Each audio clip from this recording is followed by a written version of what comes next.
सपा प्रमुख अखिलेश यादव कहा, किसानों की आवाज दबाना चाहती है सरकार। जौनपुर में बीजेपी के केंद्रीय चुनाव कार्यालय का हुआ उद्घाटन। मंत्री नंद गोपाल गुप्ता नंदी ने किया चुनाव कार्यालय का उद्घाटन। वाराणसी में 3 दिवसीय मार्कंडेय महोत्सव का समापन। केंद्रीय मंत्री महेंद्र पांडे समापन कार्यक्रम में हुए शामिल। अंबेडकर नगर में राजस्व निरीक्षक पर कार्रवाई न होने से भड़की सभासद। देवी देवताओं की लगी होल्डिंग कूड़ा गाड़ी में ढोई गई।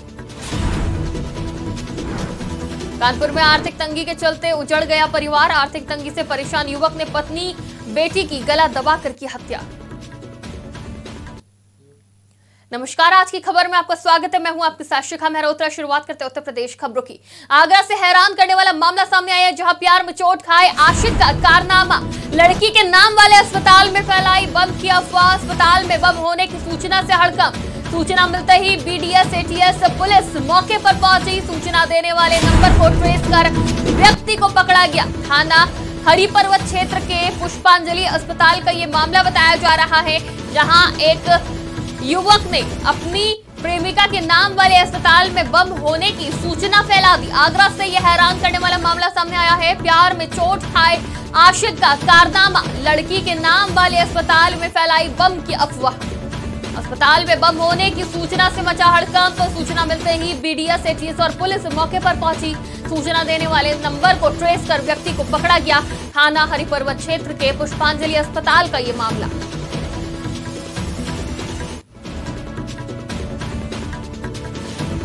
पुष्पांजलि हॉस्पिटल में टेलीफोन कॉल के माध्यम से एक व्यक्ति ने सूचना दी कि हॉस्पिटल में बॉम्ब लगा हुआ है और जल्दी से जल्दी खाली कर दो। इस बात को गंभीरता से लेना, अगर हल्के में लोगे तो पछताओगे। इस सूचना पर तत्काल हॉस्पिटल स्टाफ के द्वारा लोकल पुलिस स्टेशन पर सूचना दी गई और सूचना पाते ही थाना हरिपर्वत पुलिस एक्शन में आई।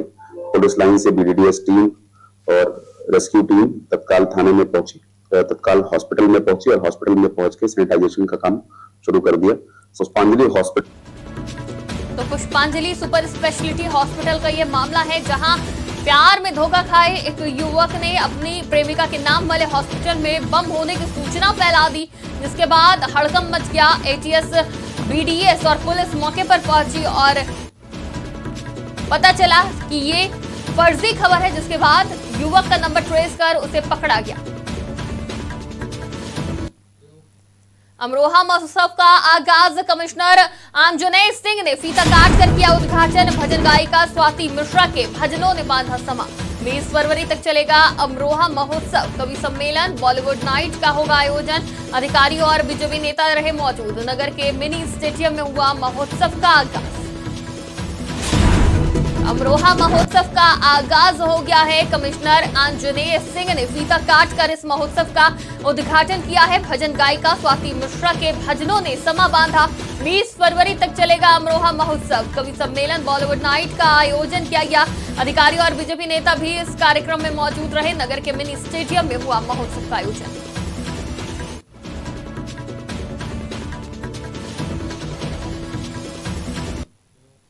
लखनऊ से बड़ी खबर सामने आ रही है, जहां 69,000 शिक्षक भर्ती अभ्यर्थियों का प्रदर्शन। बेसिक शिक्षा मंत्री के आवास के बाहर धरने पर बैठे अभ्यर्थी। यूपी सरकार में बेसिक शिक्षा मंत्री हैं संदीप सिंह। पिछले 606 दिन से इको गार्डन में दे रहे अभ्यर्थी धरना।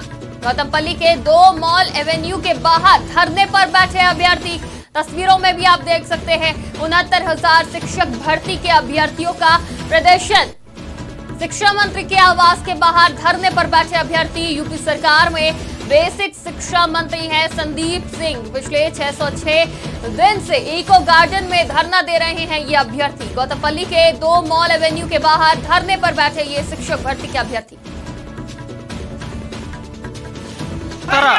हम लोग को जहाँ 3 साल विद्यालय में होना चाहिए था, जिनको जेल में होना चाहिए, वो आराम से मौज आलीशान जिंदगी काट रहे हैं। हमारे तत्कालीन शिक्षा मंत्री जी की हरकत और विभाग में बैठे हुए अधिकारियों का भुगतान आज अभी देखिए प्रशासन के माध्यम से पता चला, कह रहे हैं कि नहीं है, कैसे मिलवा दें। बताइए क्या हमारी गुनाह क्या है? हमारा गुनाह सिर्फ यही है ना कि हम पिछड़ और दलित हैं। हमारा माननीय मुख्यमंत्री जी से 23 दिसंबर 2021 को 5 डेलीगेशन टीम से मुलाकात हुई थी। कोई हवा में हमारी लिस्ट नहीं थी। हमारा संविधानिक अधिकार है। हमने बेसिक नियमावली 1994 के तहत जिस तरह से हमारा पैरवी होना चाहिए, अभी माननीय शिक्षा मंत्री जी से हम लोग का मीटिंग हुआ था, वहाँ पर कहे थे एजी जाएंगे, डबल एजी जाएंगे। उन्होंने आश्वासित किया कि बहुत जल्द ही आप लोग को ट्विटर के माध्यम से पता चले कि माननीय मुख्यमंत्री जी से आपकी मुलाकात हुई। आज 15 दिन हो गए, माननीय शिक्षा मंत्री जी अभी मिलने तक तैयार नहीं है। अभ्यर्थियों का कहना है कि 15 दिन हो गए लेकिन शिक्षा मंत्री मिलने को तैयार नहीं है। महिलाएं, पुरुष सभी इस धरने पर, बेसिक शिक्षा मंत्री के आवास के बाहर धरने पर बैठे और न्याय की मांग की।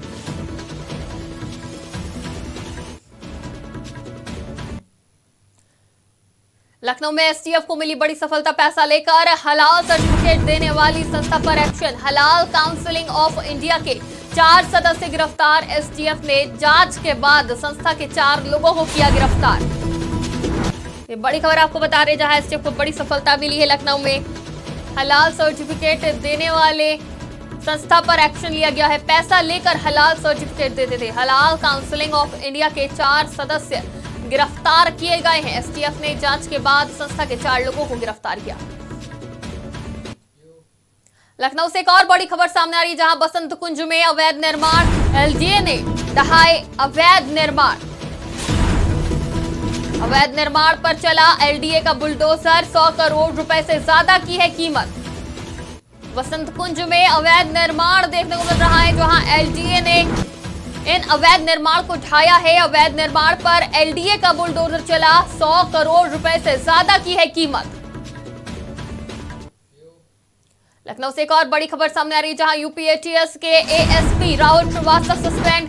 रेप के आरोप के बाद सस्पेंड हुए एएसपी। पूर्व डीजीपी की सिफारिश पर शासन ने की कार्रवाई। राहुल श्रीवास्तव पर युवती ने रेप अबॉर्शन का लगाया था आरोप। युवती ने सीएम योगी आदित्यनाथ डीजीपी से की थी शिकायत।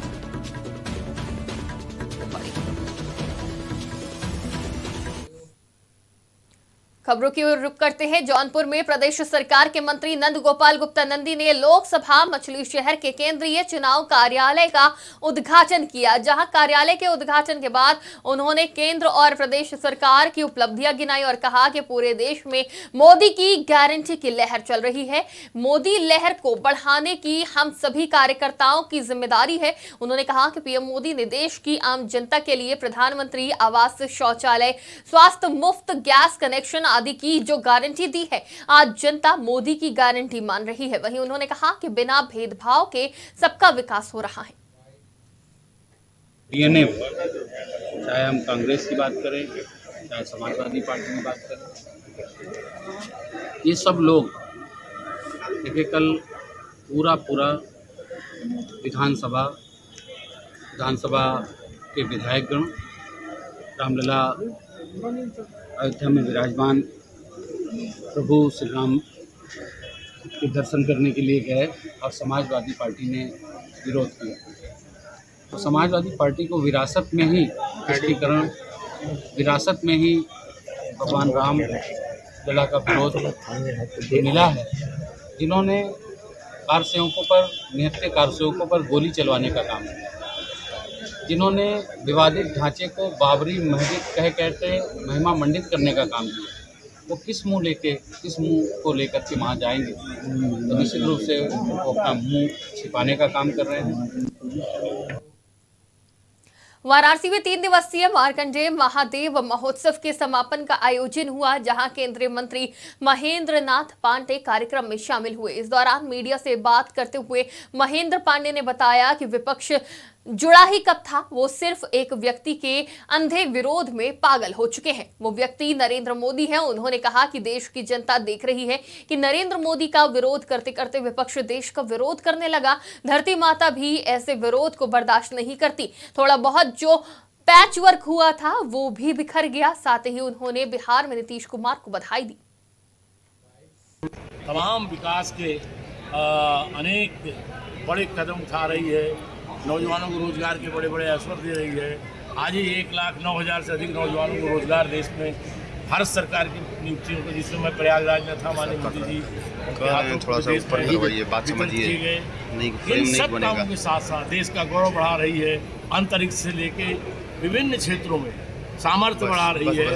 आज भारत में कतर से हमारे जो सजा प्राप्त लोग थे, पहले फांसी की सजा तब्दील हुई साधारण सजा में, और आज वो लोग सब पूरी तरह से समान रिहा होकर भारत आ रहे हैं। तो ये जो भारत का वैश्विक महत्व है, उसके साथ मोदी जी, योगी जी की प्रेरणा है कि जनमन रंजन और लोक मंगल और भक्तिमय माहौल भी इस देश में होना चाहिए, विकसित भारत में। तो उस दृष्टि से ये मार्कंडेय महोत्सव मार्कंडेय जी के आशीर्वाद से कोरोना के पहले प्रारंभ हुआ था, कोरोना काल में स्थगित था, अब पुनः प्रारंभ हुआ है। आज उसका ये तीसरा और समापन का दिन है। ये प्रतिवर्ष राज्य और केंद्र की सरकारें उनके सांस्कृतिक विभाग अम्बेडकर नगर की नगर पालिका परिषद तांडा के कूड़ा गाड़ी में देवी देवताओं की फोटो लगे होर्डिंग ढोने के मामला तूल पकड़ता जा रहा है। इसी क्रम में हिंदू देवी देवताओं का अपमान करने वाले राजस्व निरीक्षक पर कार्रवाई न होने से महिला सभासद भड़क गई और टांडा नगर पालिका में तैनात राजस्व निरीक्षक के खिलाफ तहरीर दी। वहीं पूनम सोनी के नेतृत्व में महिलाओं ने प्रदर्शन कर दोषी राजस्व निरीक्षक पर कार्रवाई न होने पर आंदोलन की चेतावनी दी।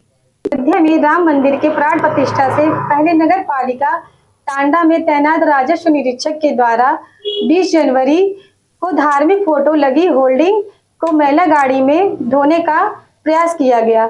यह कृत्य हिंदू आस्था में ठेस पहुंचाने का काम किया गया। यह कृत्य अपराध की श्रेणी में आता है। मेरे द्वारा अलीगंज में राजस्व निरीक्षक के राकेश कुमार गौरव के खिलाफ कार्रवाई करने की मांग की है, लेकिन अभी तक कोई मुकदमा दर्ज नहीं हुआ है, ना ही उनके ऊपर कोई विभागीय कार्रवाई की गई है। उनके ऊपर कार्रवाई की गई मर्यादा पुरुषोत्तम श्री राम के चित्र को महिला गाड़ी में ढोने वाले राजस्व निरीक्षक अपने पद पर बने हैं। यह एक तरीके हिंदू समाज का अपमान है। निश्चित तौर पर प्रशासन उसे संरक्षण दे रहा है, जिसे हिंदू समाज किसी सूरत में बर्दाश्त नहीं करेगा। मेरी चेतावनी है कि अगर दोषी पर कार्रवाई नहीं की गई, हिंदू समाज उग्र प्रदर्शन करने पर बाध्य होगा, जिसकी पूर्ण जिम्मेदारी शासन प्रशासन की होगी। आगरा के पूर्व महापौर नवीन जैन को भाजपा ने राज्यसभा उम्मीदवार घोषित किया है। नवीन जैन लंबे समय से बीजेपी से जुड़े हुए हैं और उन्होंने बीजेपी के तमाम संगठनों में विभिन्न पदों की जिम्मेदारी संभाली है। वहीं पार्टी की ओर से जैसे ही उनके नाम का ऐलान हुआ, उनके समर्थकों में खुशी की लहर दौड़ पड़ी और वो बड़ी संख्या में बधाई देने के लिए उनके घर पहुंचने लगे। बता दें कि भाजपा की राज्यसभा उम्मीदवारों की सूची में आगरा के नवीन जैन का नाम शामिल है। नवीन जैन पिछले कार्यकाल में आगरा के मेयर रह चुके हैं।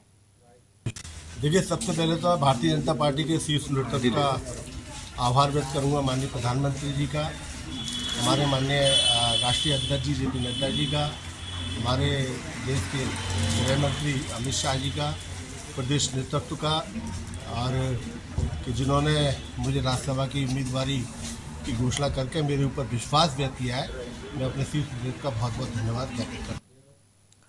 कानपुर से एक हैरान कर देने वाला मामला सामने आया, जहां आर्थिक तंगी ने पूरे परिवार को उजाड़ दिया। बता दें, कानपुर के सनीगवा के काशी राम कॉलोनी निवासी एक युवक ने आर्थिक तंगी से परेशान होकर अपनी पत्नी और बेटी की गला दबाकर हत्या कर दी और फिर अपने ऊपर चाकू से वार कर आत्महत्या करने का प्रयास किया। वहीं घटना की जानकारी मिलते ही मौके पर पहुंची पुलिस ने शव को कब्जे में लेकर पोस्टमार्टम के लिए भेज दिया है और युवक को अस्पताल में भर्ती कराया गया है। फिलहाल पुलिस मामले की जांच पड़ताल में जुटी है।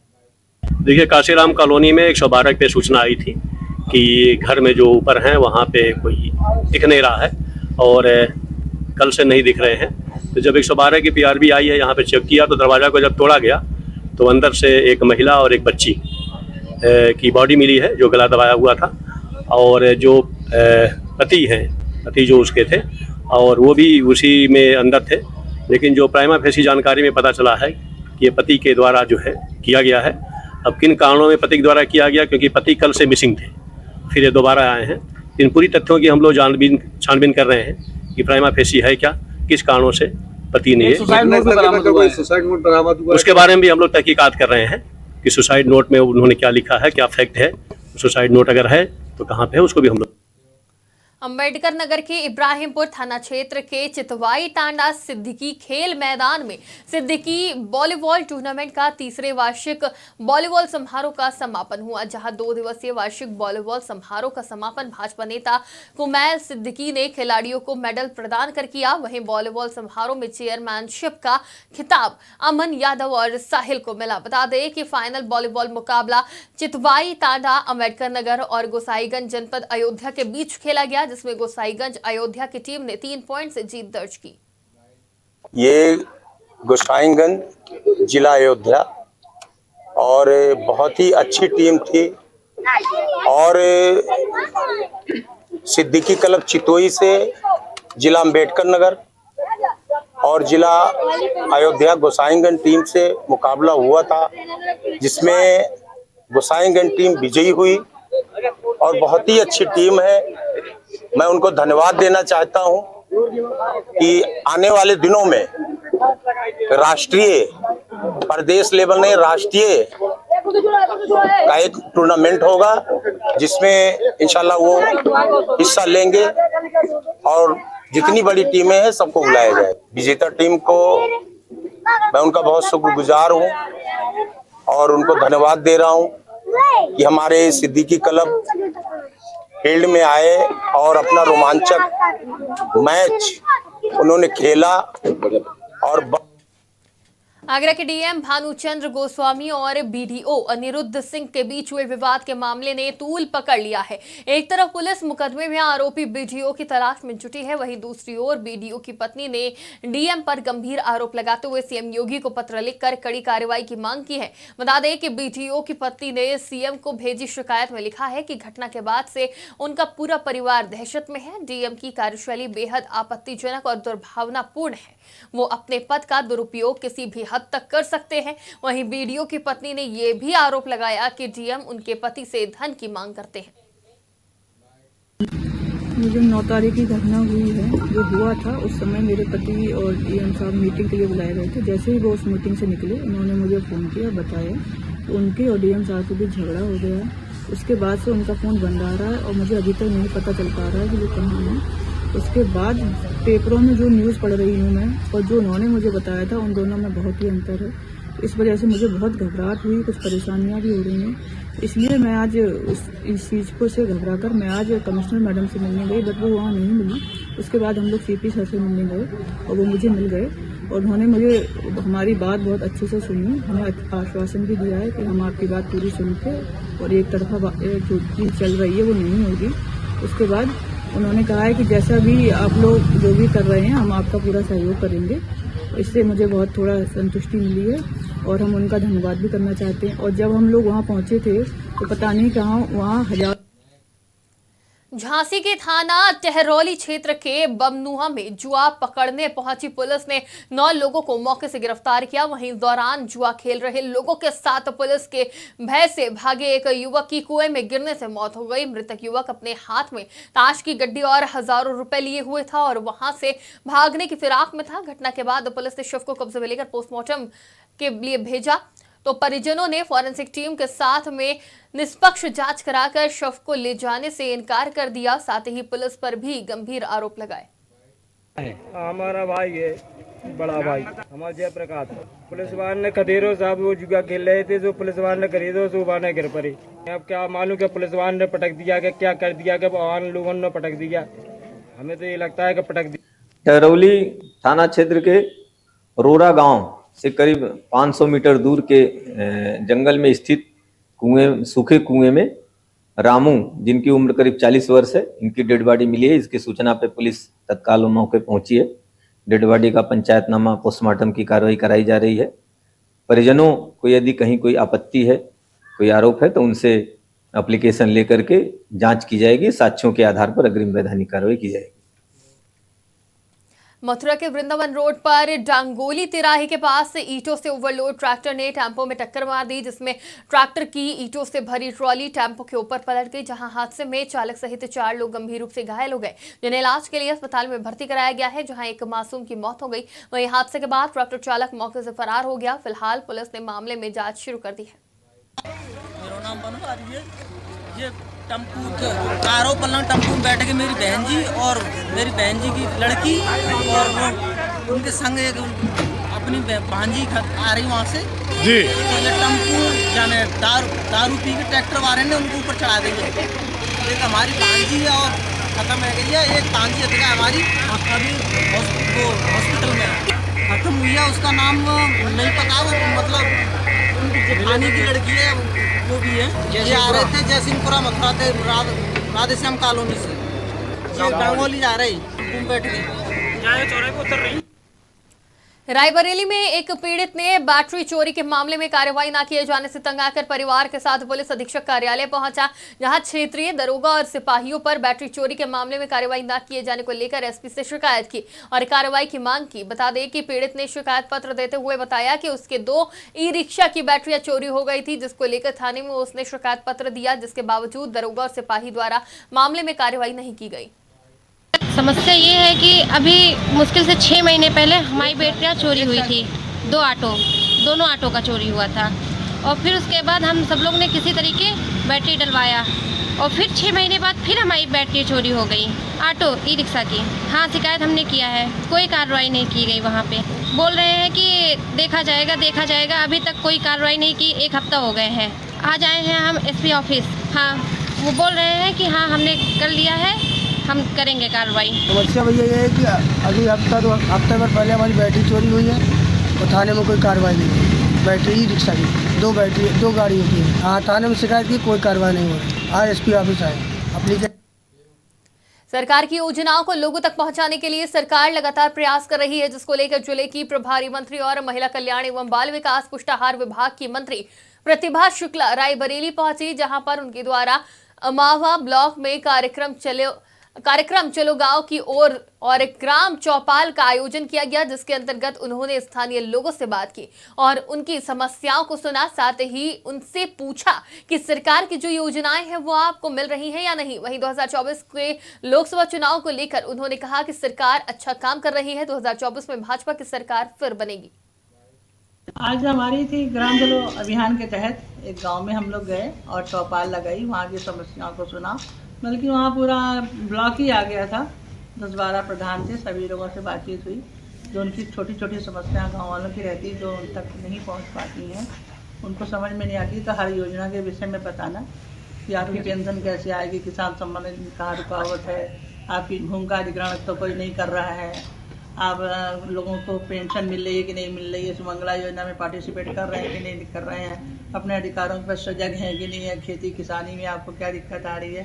तो जनता की बात सुनना और उनकी समस्या के निस्तारण के लिए तो इंगित करना संबंधित अधिकारी को, यानी सरकार आपके द्वारा। कार्यक्रम था हमारा कि हमारी जो समूह की महिलाएं हैं तो किस तरह आत्मनिर्भर बने, वो भी कार्यक्रम था। तो उसमें हम लोगों ने सारे समूह की महिलाओं को कहा कि अपने व्यापार बिजनेस को आगे बढ़ाएं।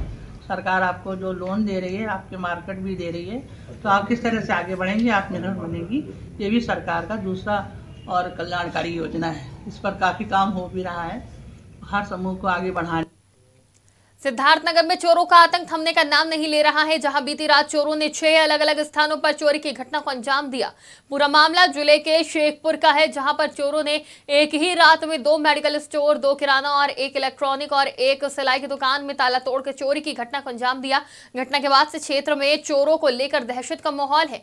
फिलहाल घटना की सूचना मिलते ही मौके पर पहुंचे सीओ समेत पुलिस और फॉरेंसिक टीम के अधिकारियों ने जांच शुरू की।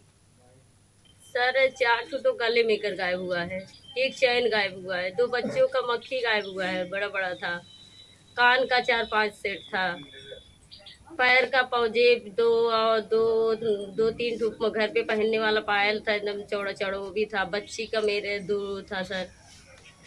एक गले में से पट्टी लिखने से हाथ था, वो गायब हुआ है सर। 4-5 लाख का हम अनुमान लगा सकते हैं सर। पैसा भी मेरे था, अभी मेरे आदमी आए हैं, सब पैसा था, दुकान में भी पैसा था, घर में भी पैसा था, सब वो लोग, एक भी नहीं, कुछ भी सामान नहीं है मेरे घर पे। नहीं, हम थाने पे वो आए हैं सर, लोग आए हैं, सब सर आए हमसे, हमारे आने से पहले हम रिश्तेदारी में चले गए थे, हमारे आने से पहले सब लोग आ गए हैं। सूचना हमें 5:45 बजे मिली है सर। हम वो चाहते हैं सर, आज मेरे घर में हुआ है, कल के किसी और के घर में हुआ, कभी किसी माँ बाप बेटी का ऐसे होगा, और तो आज हम यहाँ पे नहीं थे। अगर हम यहाँ पे होते तो मेरे बच्चे पे भी हमला हो सकता है, मेरे परिवार पे भी हमला हो सकता है, हम पे भी हमला हो सकता है। पता है कैसे कोई रहेगा अपने घर में? घर किस लिए होता है, किस लिए कोई वो करता है, बताइए किस लिए? सिद्धार्थनगर के उसका थाना अंतर्गत शेखपुरा में दुकान और एक घर में चोरी का कारित की गई है। फोरेंसिक टीम तथा अन्य विशेषीकृत टीम आ चुकी है, घटनास्थल का निरीक्षण कर रही है। जल्दी ही इसका अनावरण कर लिया जाएगा। तो सिद्धार्थनगर के उसका थाना अंतर्गत सीतापुर के झरेखापुर थाना क्षेत्र में एक तेज रफ्तार रोडवेज बस और बाइक में टक्कर हो गई, जहां हादसे में बाइक सवार एक युवक की दर्दनाक मौत हो गई, जबकि साथी युवक गंभीर रूप से घायल हो गया। वहीं घटना के बाद बस चालक बस छोड़कर मौके से फरार हो गया, जिसके बाद घटना की सूचना मिलते ही मौके पर पहुंचे पुलिस ने घायल को अस्पताल में भर्ती कराया और बस को कब्जे में लेकर मामले की जांच पड़ताल शुरू की। बांदा में तेज रफ्तार ट्रैक्टर ट्रॉली पलटने से हादसा हो गया, 2 महिलाओं की मौत हो गई जबकि 3 गंभीर रूप से घायल हो गए हैं। भंडारे में शामिल होने जा रही सभी महिलाएं, तीनों घायल को सीएचसी जसपुरा लाया गया है, जहां ट्रैक्टर ट्रॉली मौके पर छोड़कर चालक फरार हो गया। जसपुरा थाना क्षेत्र के जसपुरा कस्बे का ये मामला बताया जा रहा है। जसपुरा स्थित राजरानी लान के सामने एक ट्रैक्टर ट्राली के पलटने से 2 महिलाओं की मृत्यु हो गई और 3 लोग घायल हो गए। घायलों को तत्काल जिला अस्पताल भेजा गया, जहां पर उनका इलाज चल रहा है, जो खतरे से बाहर है। मृतका श्रीमती गंगा देवी, उम्र करीब 60 वर्ष, और श्रीमती कमला जो जसपुरा की ही निवासी थी, उनके शव को पंचायतनामा भरकर पोस्टमार्टम हेतु मेडिकल कॉलेज बांदा रवाना कर दिया गया। उत्तर प्रदेश की खबरों में फिलहाल इतना ही। देश और दुनिया की तमाम खबरों के लिए देखते रहिए आज की खबर।